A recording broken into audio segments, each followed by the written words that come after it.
The robots are coming. The robots are coming. But to free us or enslave us. Jobs are not good. They've been a necessary evil that's really nothing more than human enslavement up to this point. What if instead of having to work, we were free to work? Those who fear the elimination of work as we know it have a diminutive perspective of the creative capacity of the universe. Technology is a gift of God.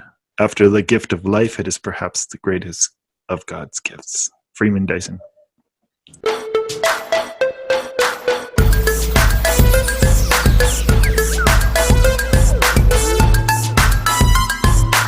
Welcome to the Epoch Podcast, your weekly dose of mental foreplay.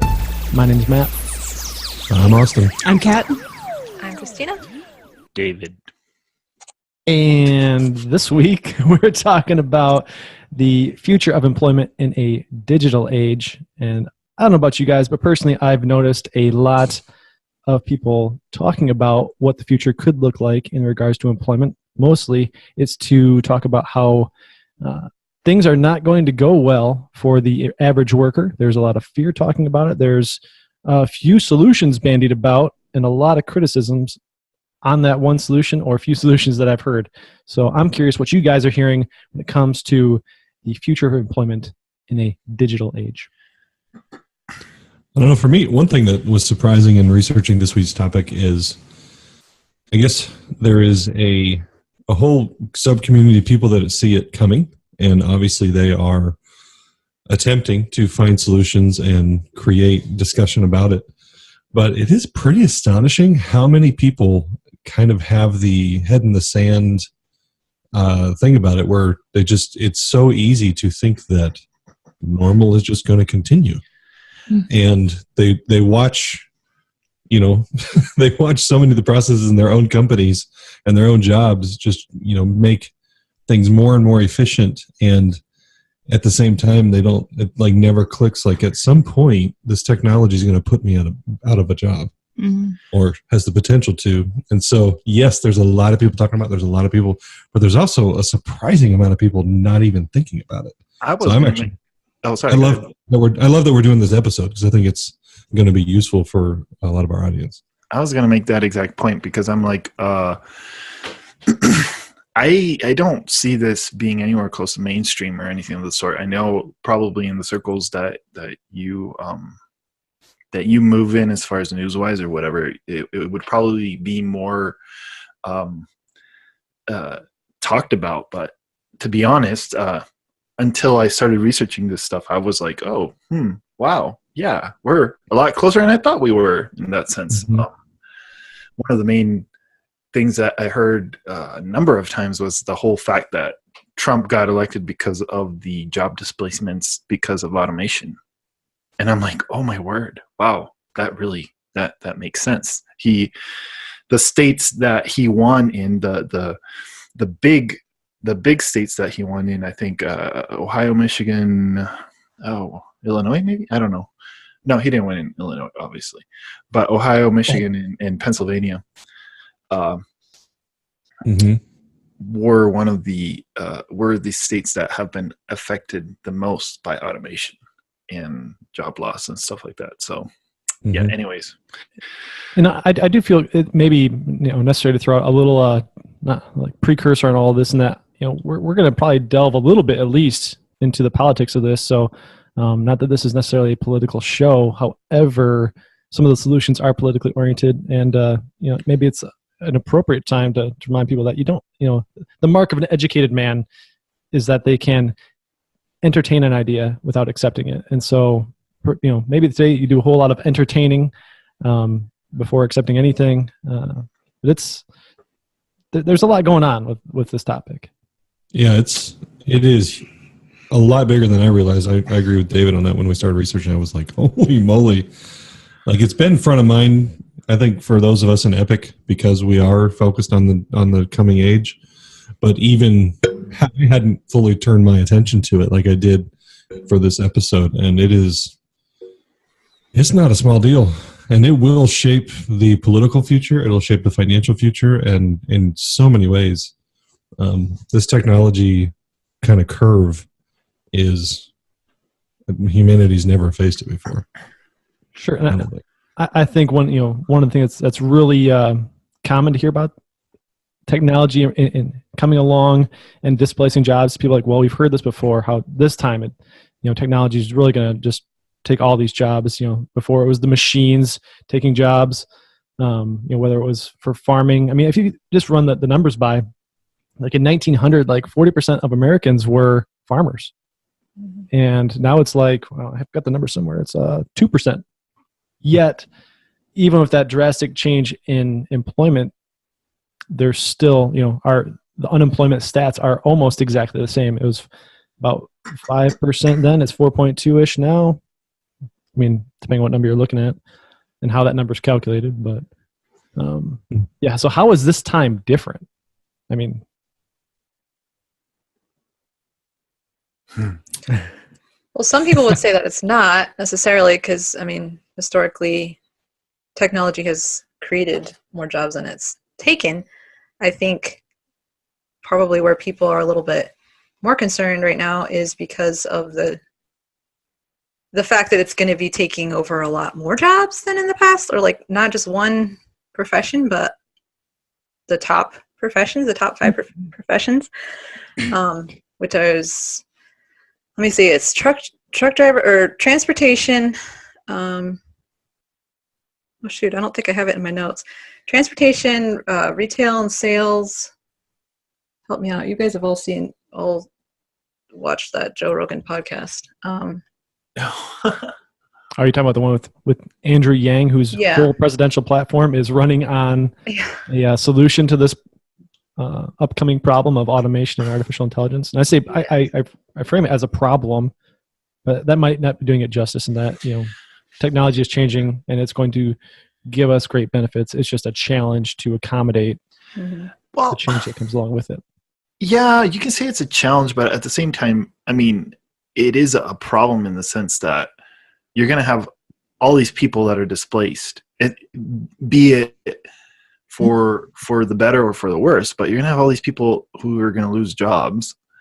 And what the heck are we going to do with them, to be honest? I mean, you have the whole learn to code or whatever, right. But it's not like that's a really interesting thing to bring up, the learn to code, and how that became on Twitter something that could get you banned. If you told one of the journalists that were getting, I don't know how many weeks ago it was, but journalists were getting let go at a higher clip than usual because of changes in their industry, which is also affected by changes in technology. Wow. Yeah. I mean, and you can say that's a microcosm of what's coming in a sense. Right. And they had previously said to coal miners who were losing their job, well, learn to code. And so when they started to lose their jobs, people were like, hey, learn to code. And then Twitter started banning people for saying that as a harassment. So right. What's interesting is that even learning to code, unless you become the best of the best, it's still going to be relevant, because AI will start coding the most basic stuff. Mm-hmm. If you want a new camera to do some things, or you want to code something in the car, AI will be able to do that soon. So even learning to code isn't gonna, there will certainly, in the upper echelons of any industry, you're going to have humans kind of overseeing, whether it's farming or transportation or anything. You're going to have humans in there, but it's going to be so few comparatively, including the programming industry. The programming industry is going to put themselves out of business, and in a lot of ways. So I feel like, you mind if I kind of frame it on a big picture for people who maybe not have really thought of this. So what's coming is the technology that we have available to us, and the trajectory that at which it is improving. It's anywhere from 10 years on the low end to 100 years on the high end. But in the lifetime of a lot of people who are alive today, you're going to see, massive percentages of the jobs available today will not be available. And in the past, it has been said, well, when you lose a bunch of farmers, you create, everyone used to be in the field, and then everyone was in the factory, and now everyone's in an office, right? And so the employment pool just moves, and they create these industries. And here's the problem: is that this is different in that, yes, new technologies will create new jobs, but those new jobs will be taken by new technologies as well. So, the AI will create new opportunities that other AI will fill. So you don't have the backfill. Nepotism. Right? Right, exactly. So people are seeing this coming down the line, and there's really three different responses. One is to ignore it, which a lot of people are doing. One is to think that it's a good thing and that it's going to be amazing. And one is to think it's like, end of days Terminator stuff. And somewhere, kind of the Luddite versus the embrace it versus the ignore it. And then last but not least is, regardless of what your approach is to it, everyone kind of agrees that it is coming. And so then once it's here, the other piece of the discussion is, if we all lose our jobs, how do you handle basic life, basic needs, food, water, shelter? And so, in this discussion, I don't know where we're going to go, but that's kind of the big 10,000-foot view in my mind of the problem coming down the pipe, the different ways that people are looking at it, and then the discussion on the back end of it of, once the problem is here, how does society organize itself around that, and what is the definition of a job? What is the definition of income and financial stability in a family, and so on and so forth? So does anybody feel like, does that seem like a decent 10,000-foot view? Did I miss anything? No, I thought that was pretty good. I mean, I think David correctly called me out earlier in saying that, I've been in the circles where this is a topic, and so much so that, my gig outside of the Epic is Evolving Parent, and I focus on helping parents prepare their kids for this upcoming transition.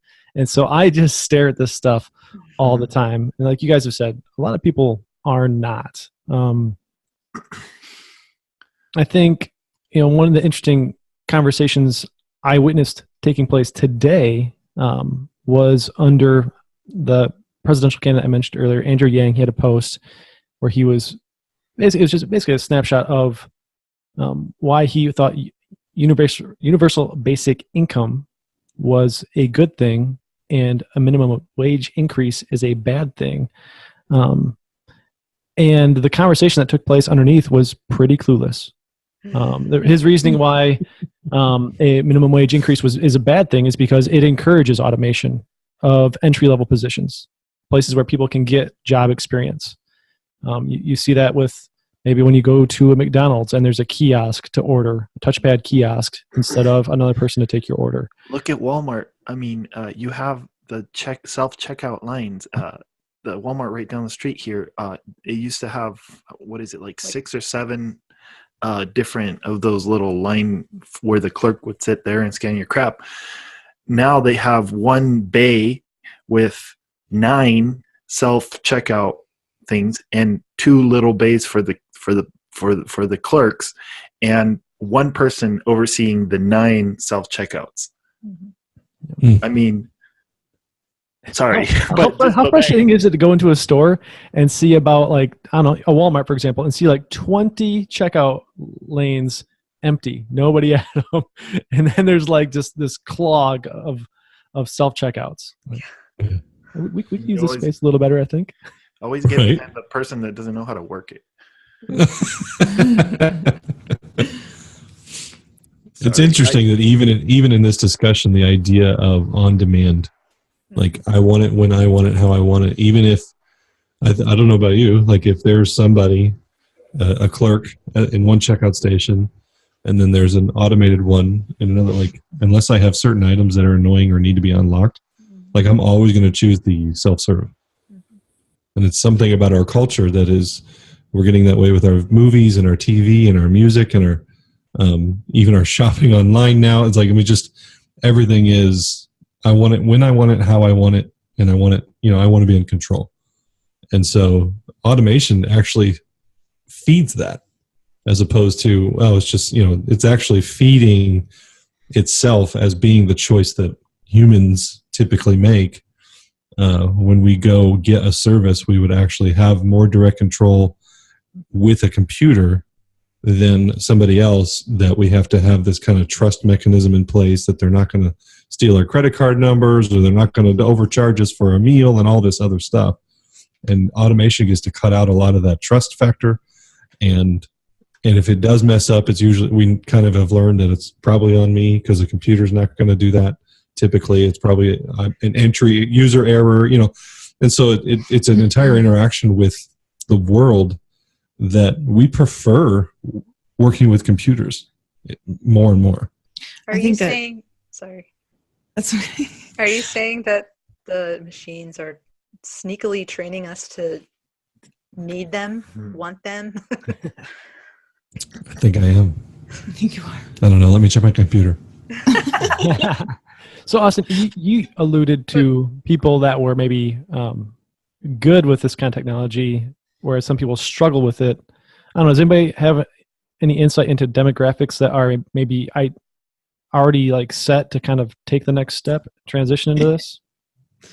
I think that going back to last week's, one of the previous podcasts that we did, how much of our desire to go through the self-checkout is because we don't want to deal with a human, just like socially. Like you don't want to... Yeah, Austin doesn't want those eyebrows raised for some of the items that are in his cart, man. Well, I like bourbon, okay? I don't think that's the question.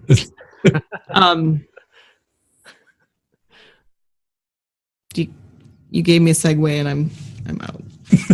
Well, I was going to ask Millennials. the way that you worded everything, it did make it sound like a pretty negative thing. Do you feel that it's negative, or is there, a good side? I don't. If it sounded negative, that's your perception. I'm just kidding.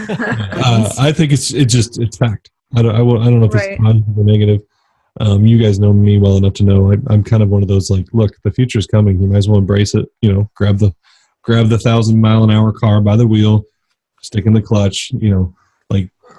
Try to control what you can in this because it is going that way so fast. So this is kind of that same thing. It is interesting to observe my own behavior, and I do think that it is as one of Kat's points that I know about the millennial generation and how there is a whole different perspective that they're going to have than my grandparents have. Right? My grandparents are going to say, this is so bad, this is evil, and probably more Luddite. If you don't know where the term Luddite came from, I think it was Daniel Ludd. Okay. Back in the when machines started to take over in factories and farms, that in England, there was a revolt by workers. They went and started smashing machines because they were stealing their jobs. Oh, yeah. And it was led by the guy by the name whose last name was Ludd. I think it was Daniel Ludd, but I'm not sure. So Luddites is this idea of like technology is scary and I should fight it. And so you've got that version, and then you've got another version that I don't think if you got rid of those checkout lines, I don't know if millennials would know how to go to a different line in some ways. We'd figure it out because so I think I don't think it's neither bad nor good. It's just, it is. Just is. Go ahead. Mindset, though. You think mindset's a big aspect of it? Tina? Oh. That was on a different note, I feel like, mindset. Well, I guess I feel like from my perspective, at least, I don't think that, wanting something now and not wanting to deal with waiting around for someone else to check out your stuff is necessarily a bad thing. I think, at least from my perspective, it's more a thing of I want to get on to the more important things in life. I want to have more time for the stuff that I care about, and checking my stuff out is not one of those things. And I don't know if, obviously there's a lot that can play into that, but from my perspective, that's where my mind is at. The whole thing about not wanting to deal with people, I don't know. I do find myself wanting to not have to deal with people, like, for example, the whole texting versus calling, or like I don't want to have to call customer service. That's obnoxious. Like, there should be an online chat, plain and simple, and you should answer it. But again, that's not so much.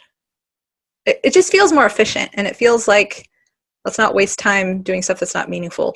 And I guess you could say that there's something lost in the human connection, perhaps. But I don't know how many times. I mean, David, when he talks to customer service, he really talks them up because he was in customer service at one point. I assume that's why he does it. He just a nice person. Well, but you definitely go on and maybe it's some of your Latin culture-ness that makes you want to chat it up with people. But I'm like business. Okay, I have this objective. Let's get it done. And I'm nice to customer service people, but yeah, I don't know. The human connection thing, I don't know if that's the place we necessarily need to have connections, but maybe it is. I think too, the checkout line thing should be considered more from the viewpoint of how many people do we want to stick in that job. Like if we can have 9 machines doing the work of 9 different people, like I realize that there's still a need for jobs for that income, but what kind of job is that? Like what kind of fulfilling life's purpose is checking out people's shit at Walmart? Like, I don't know. No, that's an extremely valid point in the sense that a lot of the jobs that automation is replacing are repetitive tasks. And so not exactly places where people are going to come and feel fulfilled at the end of the day, or, perhaps they're very dangerous jobs, or they're jobs that, are just not ergonomically, ideal for humans, bending around and walking around hunched over in a coal mine or whatever a coal mine looks like. I don't know. I think of Zoolander and getting the black lung. I'm a merman, Pop. I'm a merman. Yeah, so automation, we think, it's taking all our jobs, and we immediately go to where we are. There are certain jobs where it's more suited to take. There are other jobs where it's less suited to take. Like, for example, jobs that require creativity, for example, are jobs that are a little safer, a little higher up on the rung, a little harder fruit to pick for automation than a task that is just done over and over and over again. Go ahead, Christine. I was only going to say something about the creativity aspect because you would think that it would be pretty safe, but I was surprised to find how much how quickly it could perhaps be taken over as far as like computers or AI that generates music, that composes music. Scores for movies and stuff are increasingly written by AI, and then there's the debate of, well, does it have soul? Well, then it's kind of hard to tell a lot of the time. Well, no, that's a great point. If nobody's ever heard of, or if you haven't heard of the book Life 3.0, it addresses automation and artificial intelligence specifically.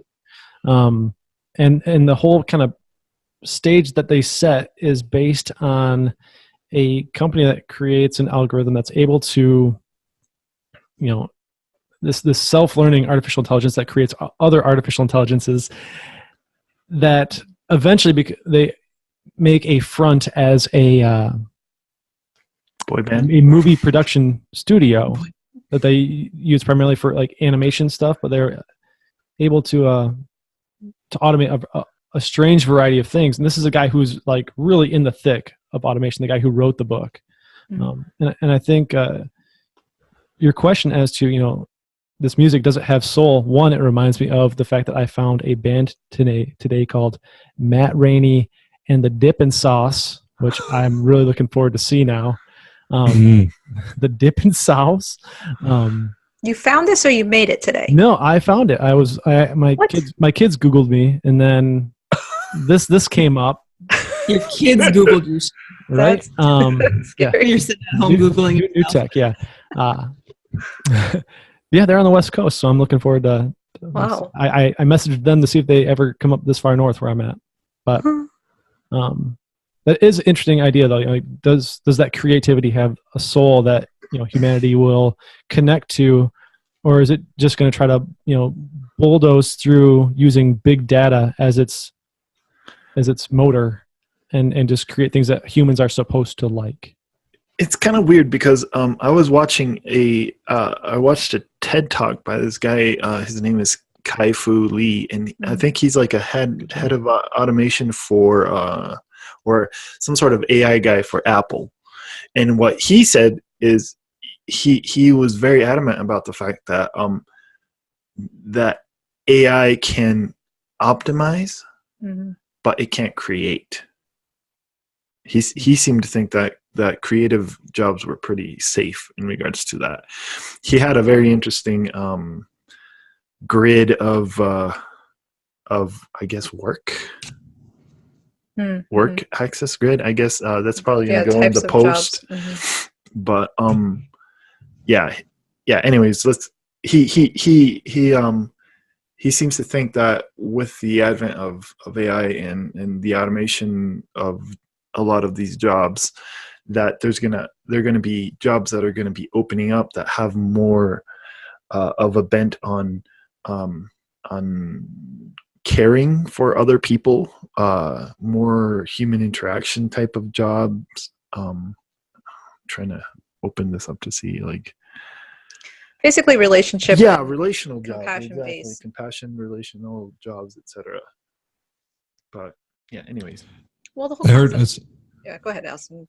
I heard today, one of the things, the guy, I didn't check it up, so don't fact check me here, but he did say that the word job is only 400 years old, as far as the first time it appeared in lexicon, in that the idea of the job was created as a mechanism for social construction. That, and you think about the kind of the way that society organized around, if your last name was Smith, or, if your last name was, Barber or whatever, like it wasn't so much a job in this, it was like your family. It was life, right? And then we kind of created this, get up and go to your job and leave your home and go do your job, get your paycheck and come back. And now we're generation after generation into this idea of a job that, and if you remember, my opening line was, jobs are not good. They've been a necessary evil that are really nothing more than human enslavement. And what I think people are feeling, and I think the millennial generation and the generations after that are perfect examples of, like, this whole job thing is bogus. And yet, if you say, what if you had a job, air quotes, that was relational, or if it was exactly the thing you wanted to do, and then you get into that saying, do what you love and you'll never work a day in your life. And that is, I think, what becomes possible. And a lot of people who are talking about this, the ones on the positive side, the ones on the negative side are, all the jobs are going to be gone and everyone's going to be poor, right? So now you have the discussions about universal basic income or, socialism or whatever. But those who are positive saying, no, the menial jobs, the checkout at Walmart jobs are going to be gone. Now you can go do the thing that you really want to do. And I think that's amazing. But that's I'm an entrepreneur. I've got 5 businesses right now. I'm working on 2 more. So for me, the idea of giving myself permission to do what I want to do comes naturally. But I think most of our society has been trained to do a job. Right, and that's putting it mildly, but most of our society has been trained to do a job, and so to have a culture that's going to pop out of nowhere and say, "What do you want to do?" I think you're going to have I think the busiest profession is going to end up being psychologists. Yeah. I need to get into the career counselor field right away. Exactly. There is going to have to be a very big paradigm shift there, because people are not going to really know how to handle themselves, in a sense. I feel like what you were saying about the word job being 400 years old. For some reason I kind of thought, to me, the definition of a job is like what happened with the industrial age. And like what you said, you went from having to work to subsist to having to go to work to get money to be able to subsist, or even to advance. Sorry, go ahead. No, that's okay. You were still talking. I think the Industrial Revolution has kind of conditioned us to believe that our identity is our job. Like, how often do you meet a new person, and how long does it take you to ask them what they do for a living, or how often does that come up as one of the first things in a conversation? And I think that part of the fear that people are experiencing with robots taking over our jobs is that so much of our identity and our self-worth is put into our jobs. And I think with millennials and everybody kind of giving them flack about not wanting to work unless it's something meaningful, or I want to make a difference, and they make fun of that, I think they are primed for exactly what's coming. Like, if we're faced with automation and it kind of taking over the majority of the menial jobs that millennials don't want to do anyway. I mean, it's not going to be a problem. The people that are having a cow about it are baby boomers, like, oh, they're going to take over. Like, yeah, it's fucking great. And they're saying that it was a study done by the intelligence group that 40% of the workforce is going to be made up of millennials, or by millennials, by the year 2020. That's like next year. And they have some more statistics about like 64% say that their priority, or it's a priority to make a difference in the world. And that 72% want to be their own boss, or if they do work for a boss, they want it to be in a mentorship or a coach type role instead of like working for the man type thing. There's a whole bunch more that are just like, they're ready for this. Like, this is the generation that wants this to happen. So I don't think it's going to be as scary when this is what they're asking for anyway. Yeah, I mean, if we think about it, I mean, we're kind of, or at least I was thinking of a quote unquote baby boomer when I'm saying, well, there's going to have to be a paradigm shift, you know? And I look at the future and I'm kind of thinking, wow, that's going to be great, because we're going to have an army of people trying to make the world better, trying to affect the world for good. And I mean, that kind of goes along a lot with the new age, you know. But one thing that I'm kind of worrying about or thinking, trying to see how this kind of pans out or works out, is that there's going to be, like, how is this going to look? Because the way that I see it, the people that are quote unquote in control of AI, or are the people that are automating the companies that have means to make money without any effort, if you will, are going to be the people that are going to rule the world in a sense. I don't know. I'm just kind of putting this out there because I don't know how is that going to look? Like, is there going to be regulations? You know, if you have somebody that has this business that is completely automated, that is making all this stuff, making drugs or whatever that people need, well, is not the whole populace going to be at their mercy in a sense? I don't know. Maybe this is fatalistic, but to get to that, I think I'd like to go back a couple of years, back to when the Epoch was kind of trying to figure out how we were going to make a business of what we were doing. And we were going to a conference to kind of do some work for free, trying to just get our foot in the door. And on the drive down, I don't know how long that drive was. It was a long drive.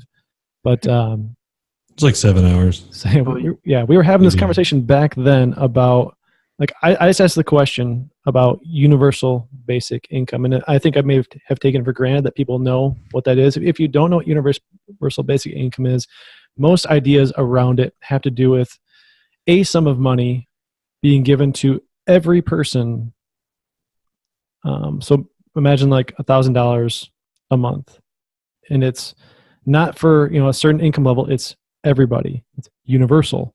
And then it kind of replaces a welfare program, in that you don't, all those things you have to do to qualify. It gets rid of a lot of bureaucracy, and red tape and whatnot.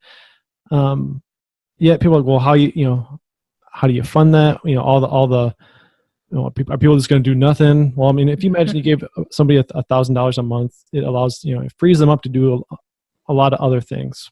If a sum of money is taking care of some of their basic needs. Where's that money coming from? It's coming from the programs you're cutting out. It's coming from, perhaps like in Europe, you're seeing like a value-added tax, a VAT tax. And it's, the financial ask isn't as big as you might think to give every adult in the United States $1,000 a month, for example. And poverty is actually pretty expensive on an economy anyway, just with taking care of people below that poverty line. Right. And then to address David's point, it has like a portion of that's also coming from the companies that are benefiting the most from automation. So, I mean, it comes up to like, how do you tax a machine? I mean, I'm sure there's great conversations that go on around that.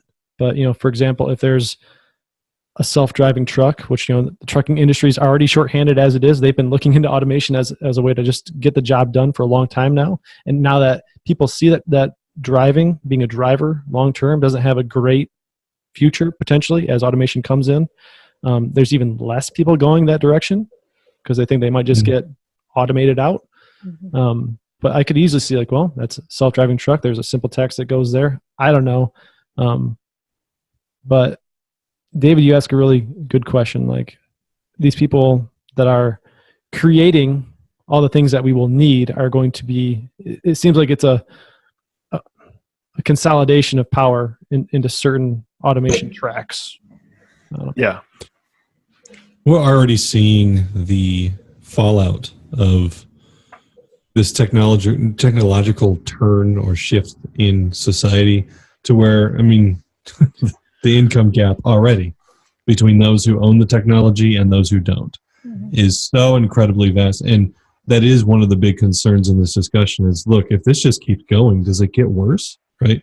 So how do we understand that this, like, we all want the robots in one way, and then like none of us want the robots, and we all want to fund the companies that are building this stuff. I mean, the R&D budgets for these concepts, like you kind of need massive companies to do this if you're going to get anywhere. I don't know if you guys heard that there's a small kind of non-existent, I don't think it's a big company that's trying to do automated mail delivery.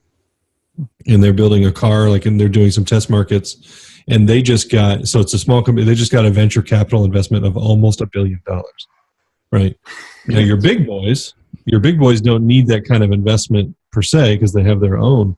But to get where we're going, you need massive amounts of money. You need massive amounts of risk.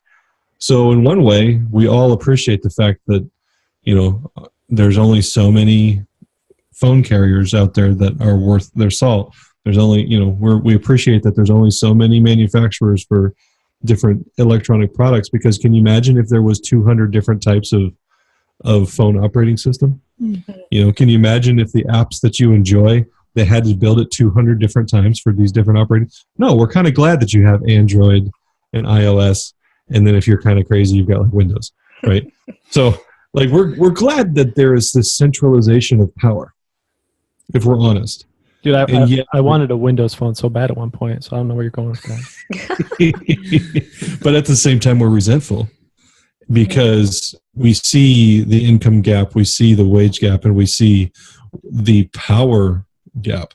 And that is the part that's like, how do we appreciate the fact that, hey, man, it is kind of nice that I have all these apps on my Android or iOS, and yet we want to decentralize that value that those companies are getting from it. And throws hands up with a big giant shrug because I don't have an answer. But because I mean, if you think about it, you're going to have a bunch of people that are going to be creating and happy getting their $1,000 a month, but then you're going to have the big nerd in the ivory tower that is the one that works on AI and on robotics and stuff and knows all this stuff and has expertise that is needed by all these people that make all this stuff. And so they're going to be almost like the ruling class in a sense. I don't know. It just... Wealth inequality has been one of the bigger drivers of conflict for, going back, decades. It's a big deal whenever the wealth inequality gap just gets bigger and bigger between the top and the bottom. That's when things get more and more contentious. And, politically, this last election, you touched on it, a lot of those critical states that were won based off of jobs being lost, yet it didn't seem like anybody was really addressing the real driver. It's that we'll bring jobs back. Well, jobs aren't coming back. Like that's not, they're not coming back from overseas where it's, and they're not coming back from automation once they go that way. So how, I think the real question is systematically, how do you move forward? And I hate to be the one to say it because I love capitalism, but capitalism was not built for this. Mm-hmm. There's a lot of principles inside of capitalism that I think, the ideas of like socialism and communism, they sound great on the surface, but they ignore the fact that there's humans involved, right? And so all the power gets centralized at the top, and it just becomes a bad idea. Capitalism has largely ignored the fact that when you get humans involved in creating regulations, stuff like that, you get the same kind of crony, it's like the mob running, try to start a new car company right now. Let's see what happens. Unless people. And just for, transparency's sake, going back to that road trip I referenced, like my point in bringing it back up then was, I was and still am pretty big individualist, voluntarist. And I was like, hey guys, this idea of universal basic income, is there any alternative? You guys hearing anything at all? Because I hear a lot of critics of it, but nobody has an alternative idea. And I'm like, are we just destined for like that Star Trek socialism kind of thing going on there? Or is there an alternative? Anybody hearing alternatives? Good alternatives, or beyond just, grab your bootstraps and roll?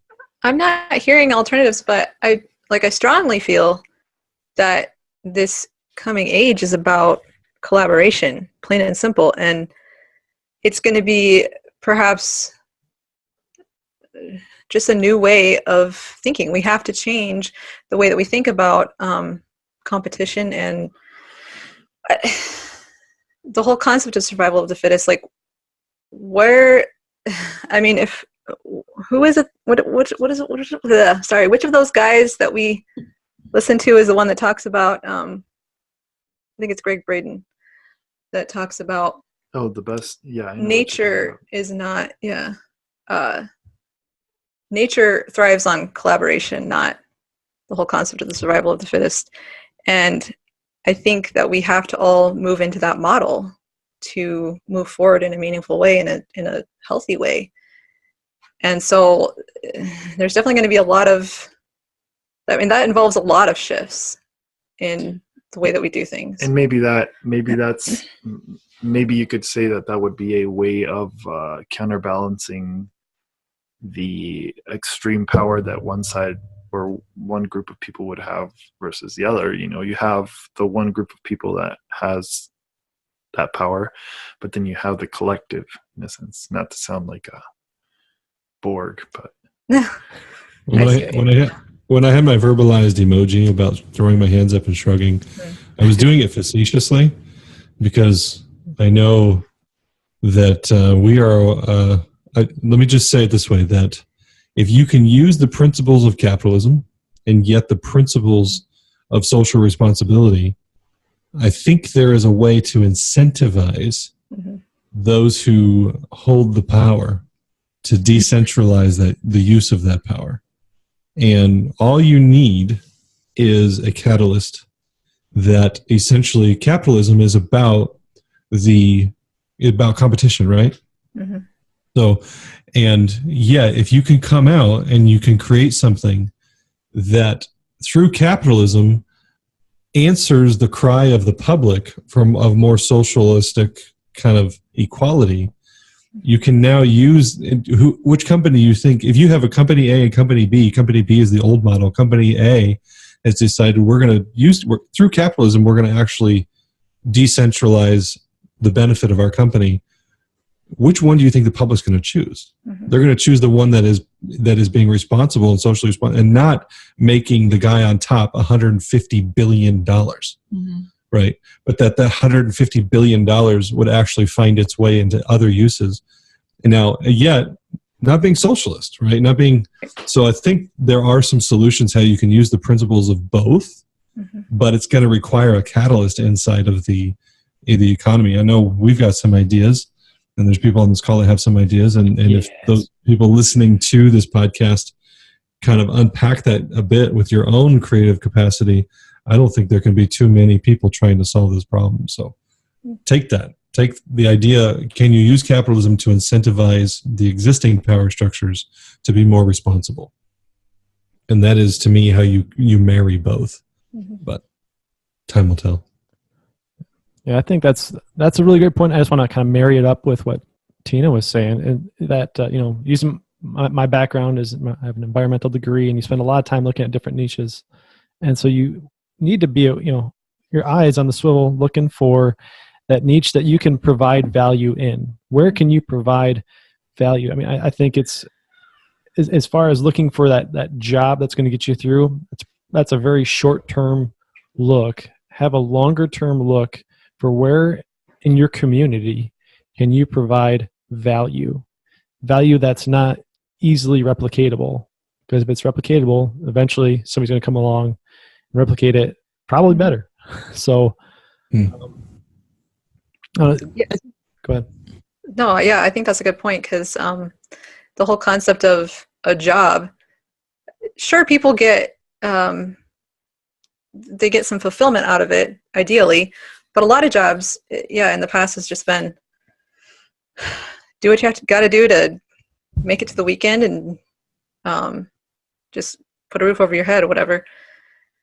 Whereas what you're saying is correct. I think that people are going to have to start looking at the whole concept in a different way, and it's going to be more about how you're contributing to society as opposed to just give me my money. Well, with a universal base income also, it's going to, like, if people's needs are met in that way, they're going to have different motivators for working. Like, they're going, like, if, whether it's social status or because they want to make a difference or they're working at something that they're passionate about. I think it's a good thing, bringing people up to work, especially with millennials coming into play and wanting to make a difference in the world. And one of the other statistics that I have written down is that 88% of them prefer collective work as opposed to that culture of competitiveness. Mm-hmm. And so we're kind of primed, I think, for coming into this really beautifully if we don't fight it. Yeah. Don't freak out. Yeah. I mean, I don't want to agree that participation trophies might have been a good thing, because I really hate them. Are you saying that they're a good thing? I don't know, man.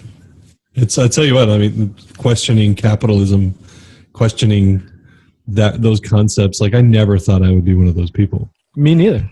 But to be honest, like, those systems were not built for a world where you can literally wake up. I mean, that's if you didn't have to go to work every morning, what would you do when you wake up? Right? Like, oh my gosh, that identity, that's what I'm saying. I think psychologists and pastors are going to be some of the most profitable professions coming up, at least the busiest, because you're just going to have so many people going, I don't know what to do with myself. Yeah, I think it would only be a matter of time before that mindset shifted, where we're like, okay, we'll have all of this free time. And there's been studies, I can't cite them off the top of my head, but that humans in general want to work. They want to be busy. They want to contribute to society. And so I don't think that it's going to be, like, especially with the UBI or whatever, that, like, everybody's just going to be lazy and not work at all. Like, there's going to sure be some people that do, but in general, like, there was one TED Talk that I was watching, and this wasn't what it was about. It was just a snippet of it. Oh, yes, this guy, he's in Germany, and he just had a daughter. And so he has like a year of paid leave. Mm-hmm. And his wife was saying that in the time that he's had off, he's actually worked more than when he was working at his job regularly, because he's working on things that he's passionate about, and he has that time. And that when we're not forced to work, which actually kills our motivation and it kills our desire to do a good job when we have to do it, we actually work more and we're happier and we're more productive. There was a study done also where there was two groups that were doing a puzzle, and one group was paid to do the puzzle. Like, okay, we'll pay you to put this puzzle together. And then the other group wasn't paid at all. and they had break times and stuff like that. And the group that actually put more time into completing the puzzle and took more pride in like trying to figure it out was the group that wasn't paid, and they were just doing it because they wanted to. I forgot where I was going, but that's my point, I guess. That's a good point. Well, I mean, to take on both you and Austin's ideas there, like I just today recorded a approximately like 40-minute long podcast on the idea of identity, transitioning to purpose, but based on the idea that, you know, our identity and purposes have shifted as time has gone along. You know, once upon a time, you know, your purpose throughout the day was to go ahead and make sure you had food to eat that day. And over time, for a great bulk of people, that's no longer true. You know, if we didn't go out and get food today, we'd have food tomorrow, and we'd be okay. Probably, we have shelter for another day. These aren't, you know, these day-to-day things were kind of phased out, and our purpose, we were able to take on greater purposes, greater causes. And then looking forward, you know, maybe more so for men that were out in the workforce for a long time, but they were getting their purpose was fulfilled by going to work, being a provider. Women were, you know, having that role of mother. And that's not to say that that's how it has to be or should be going forward. I know I get a great sense of fulfillment as being a father. But going forward in a world where people are forced out of their careers, or they're just never able to get one, where all of a sudden does your identity come from, or your purpose come from? You know, what if you didn't have to work when you got up in the morning? What would you do? I think there's a lot of truth in that statement of Austin saying there's going to be psychologists that are getting on this one. So much identity wrapped up in our professions. You know, I am a fill in the blank. You know, we don't, this is what I do. It literally is an I am statement. You know, I am a stonemason. I am a cashier. I am, and when you throw that I amness in there, and this is coming obviously from a spiritual standpoint, that gets challenged on a global level. So when Kat was talking, if you saw my face, I went, because I had this realization like, oh my gosh, this is how all of humankind gets an upgrade in identity because it's forced. Like we have to upgrade our identity or else, because if we upgrade our identity based on what we do, it will eventually find itself with nowhere to go.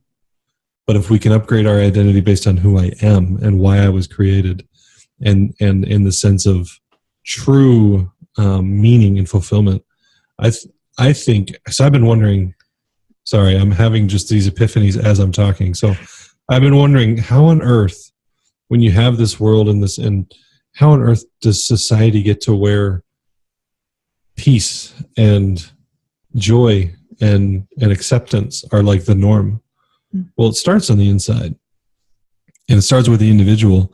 And this change, I think there's going to be some bumps in the road, but truly, if you can wake up every morning and do what you want to do, and you can do the thing that fulfills you, how much less angry are you at your neighbor, right? How much less frustrated are you with the government? How much less greedy are you with the things you don't have if you are actually fulfilled? OMG. And so I guess if you start seeing more and more members of the human race find fulfillment, do you not also see less and less strife and conflict and pain?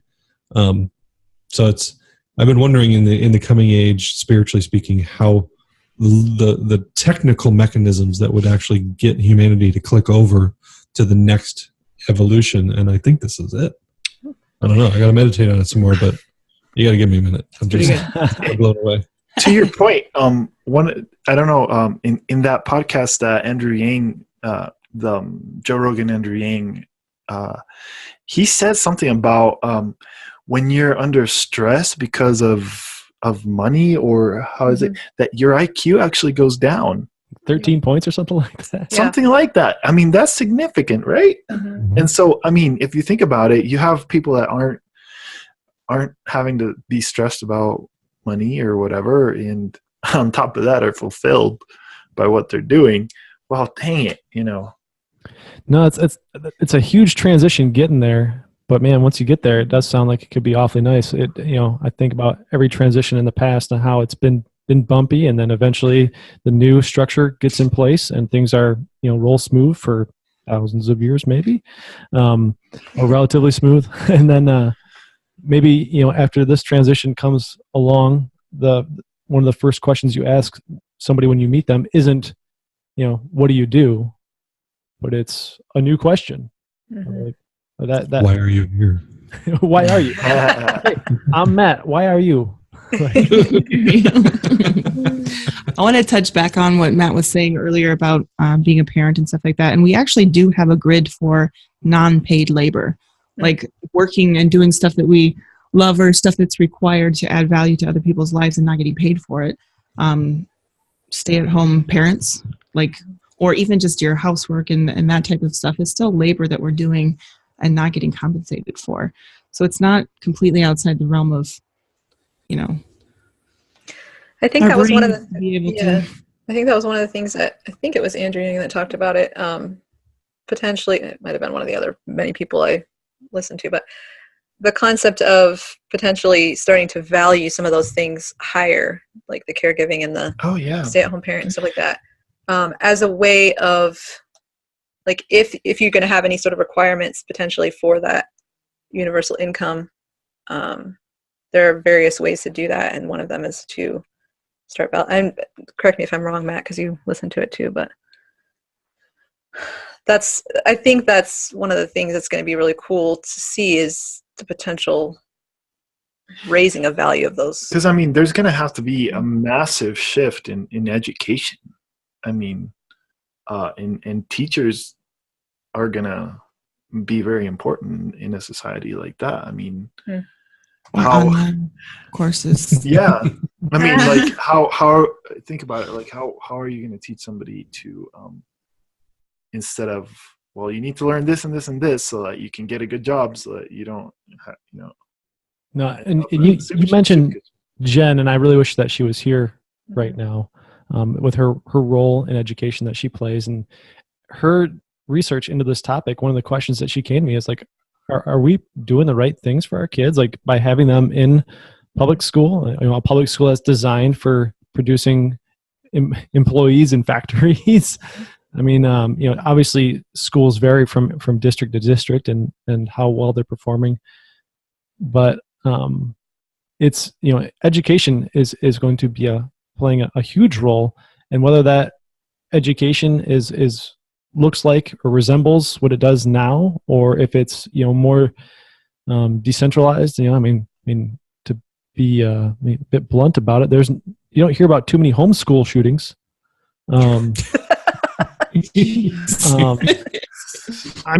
Just for a variety of other reasons. There's a with virtual reality coming, or just the ability to do online schooling.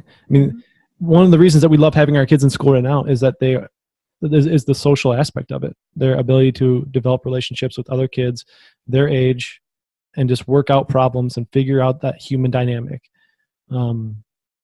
Outside of that, we're like, I think we could maybe do some things better if we were handling it in-house.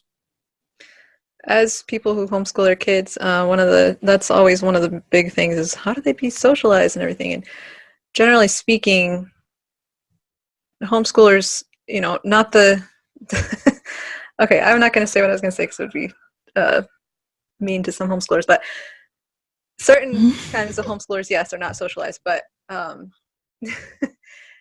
in general, homeschoolers tend to be, and I guess I should say the definition that we use is homeschooled versus homeschoolers. The homeschoolers are the ones that you would typically recognize as homeschoolers, whereas the homeschooled are just those who are educated at home in various ways. And they tend to be socialized better in a sense, or in a different way, because they're interacting with a broader range of people generally, and a lot more adults usually, as opposed to getting so much feedback from peers at a time when it's like a really formative time for them. And often that can be negative as much as it is good. So yeah, I agree. Education is going to be a big topic for sure. I think that will shift too, as far as the subjects and stuff that we're teaching now, like Matt was saying, are applicable to an industrial civilization. And as that shifts and we're more free to follow our passions or do something that is meaningful to us, schooling will look completely different. It's the same with professional education too, not beyond just schooling. It's one of the major points that I put in my blog for this week was the rise of the youpreneur, right? And the idea that each industry has their own, the internet and everything like that has created a unique opportunity right now for industry experts to position themselves as being the kind of the expert for, whether it's sales or insurance or whatever. And the idea that now even professionally people are going to get their education in a different way. It's that homeschool self-taught type of thing. And the entire discussion around education, when you have the automation, I don't even know if that's a word, the automation, the automation of a funnel that says, go through here. Let's be honest. I mean, the ways in which I was taught in school can easily be replaced by, LearnDash and a system that says, well, you can't go to the next lesson until you pass this test. I mean, good grief. That is there was so little in the way of true teacher brilliance. I love a lot. Some of my teachers were absolutely brilliant. But a lot of them, it's just, you're just leading them through the book and that is very replaceable, unfortunately, for a lot of that. But then you have the socialization side of it. To me, it's interesting because people are afraid of the socialization for homeschoolers. Mm-hmm. Yet we just did an episode about how that social construct and all of that is being challenged by digital world anyway.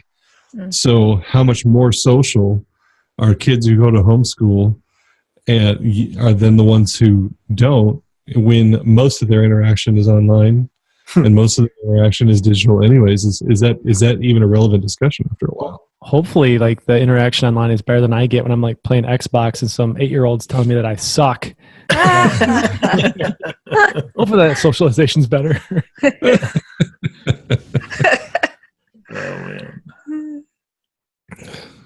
I don't know. I guess it's unfortunate that those things can be automated so easily, but the teaching field is so broken right now as far as the compensation for them and what they have to deal with.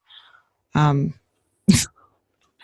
don't know. Maybe we should talk to some teachers about how they feel about their jobs being replaced by automation. They might be. To be clear, yeah, if that last section may have been offensive to those who love teaching and but I mean, if we were to sit down and you were to have an honest conversation, how many of you feel like you can freely teach?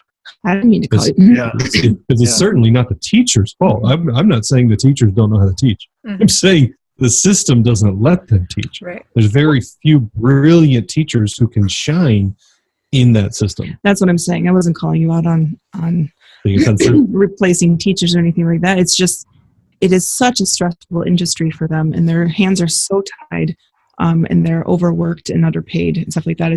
It's more, it might be a good one to replace or have a few people that are super passionate about teaching, writing a curriculum that can be taught online or automated or whatever. Exactly. Like that's a big point, to kind of focus it in this episode, talking about employment. Like, there's definitely an avenue for people who are passionate about teaching something to have a web presence where people can come to them and they can passionately teach them about history or whatever, Spanish or whatever it is. Like, that is a path forward for educators. It doesn't have to go brick and mortar.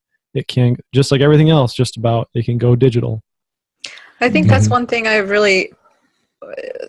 really struck me a little bit when thinking about considering the changes that are coming to employment as either a threat or an opportunity, and the whole knee-jerk reaction of like, oh, we gotta stay local, we gotta support our local businesses and blah blah blah. Whereas if you think about it as an opportunity, those local businesses can reach so many more people. They have the potential to reach so many more people. "Quote unquote" local can become a lot bigger than just local. Like, it doesn't have to mean that you close your local establishment. You can broaden your reach if you are looking at it in the right way, I think. Sure. You could also shorten the heck out of your commute and work from home and use part of your home as a tax write-off, and a variety of other things. I know personally, this coming transition is something that lights a fire under my butt on a daily basis. I have a picture of my kids on the wall, and I look at them, and I can think of how I'm preparing them for this shift, and that the time is coming when there's going to be a lot more pressure coming into this area in general, when people realize that their brick and mortar options are dwindling, for some people, much more quickly than other people, depending on profession. But if I want to, establish myself as some kind of authority in this arena, I better do it sooner rather than later, when there's a whole lot more competition. Yep. But sorry, go ahead, Austin. No, I was just saying. Yep. Okay. Oh, sorry. I was just going to say, even that though, it's still a little bit of the scarcity mentality of like, if I don't get in there, it's going to be too saturated. Like, there's an aspect of that, sure, but at the same time, I have faith in, like I said in my hook in the beginning, like the creative capacity of the universe, in the sense that there's always more. I really believe there's always more, and there's always more wisdom. There's always more creativity to be tapped into, and it's available if we approach it in the right mindset, in a mindset of abundance. But yeah, I still have the same feeling of you. It was like, you're just going to get ahead better if you get in there faster. it's definitely really ingrained in me. I guess there's something that said, like, we all think about this first mover advantage, but is, that old saying, like, the second mouse gets the cheese. Right. Yep. Well, somebody's got to figure it out. Well, we've been going for over an hour. Does anybody have any kind of thing that we didn't get to that you really wanted to hit on here? Go around the circle. The only thing I would add too is if you have not studied the concept, so I think we're headed to a world that eventually has very few jobs, and it's more about passion and fulfillment. Quote unquote, air quote, for jobs. So we all have something we do for a living, I guess. I don't even that phrase, interesting. We all have something to live for. That's a different way to say that. There you go. But jobs are kind of disappearing. But between here and there, the culture is already crying out for a different way of jobbing. Mm-hmm. And there was a concept, I almost went the whole route of reinventing organizations, right? It's a little bit more near future, or it's here now, the idea of no longer having a pyramid structure. I don't want to go work for the man. I want to be meaningful. I want to have a say in where this company goes, even if it's only my third day, and that there are structures. I have somebody who's very near and dear to my heart who works for a large corporation as a entry-level employee, been there long enough to get a raise, but regularly gets frustrated with not having any say, right? And that's a very millennial problem.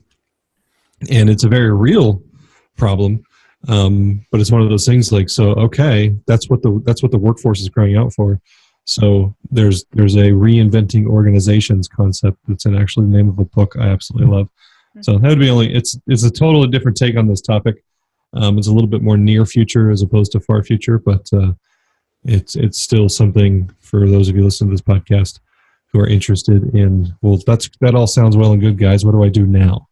Well, what you could do now is go consider something like reinventing organizations or the Upreneur concept, and a few other kind of, start with why is another one, and kind of bringing in the culture of the future into the systems of now. It's not easy, but it's at least a start. One fact that I found, or that I heard today that was really, just stuck with me. During the Industrial Revolution, after the steam engine was invented, then like immediately after, or as a result of, the cinema industry and the music industry were invented. And I don't think that we are going to be out of jobs. We're just going to, like Austin was saying, we're going to have to reinvent our identity and what our worth is.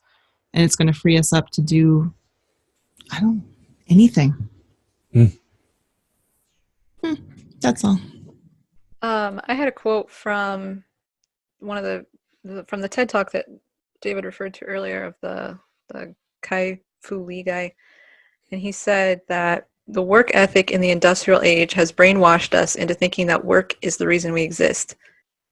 And what he says is why we exist is love. And that resonated with me, that that's where things are going, is getting back to that understanding of why we exist and who we are. And it's about love, I feel. That's awesome. Yeah, I think are we, I guess, are these our outros or natural outro flow? Do what you will. Because yeah, it was one of my points, or one of my hooks or whatever, the jazz, that it is an elevation of quote unquote work, or of work, not quote unquote. We're gonna be doing it because we love to do it. We're gonna be, if you will, a lot more mindful of other people and looking for ways to collaborate. And it's almost like the pressure is going to be lifted from everybody. And it's just amazing to think of the things that will get accomplished if we have a bunch of people doing what they love, working towards a goal. And so, and I wanted to finish with this Jeffrey Sachs quote. It says, "Don't think of it in terms of jobs, quote unquote, but think about it in terms of a distribution of well-being." Well-being. Well-being. Right on. I think maybe the only thing I would end with is, the system that we've had isn't geared to go forward, like Austin was saying. It's not built for what's coming. And so as systemic change comes, whether that looks like a universal basic income or a decrease in what constitutes full-time and overtime hours, or whatever that systemic change looks like, having that mindset that's geared towards taking on this change and being ready for it, and looking for the opportunities that await, that are those niches where you can create value and love your fellow human and be a true king of this place that we call home. I think that's going to be key, is having that mindset that's ready for it. So it's a good ending. Yeah. That said, thanks for joining us this week. If you've never been to the site, it's the Epoch, epoch.org. So theepoch.org. And we've got all these other projects around the table. We've got New Age Christianity, we've got Tico and Tina, we've got Evolving Parent, all this good stuff. Our blogs will be on theepoch.org, and more blogs and podcasts to come. Peace.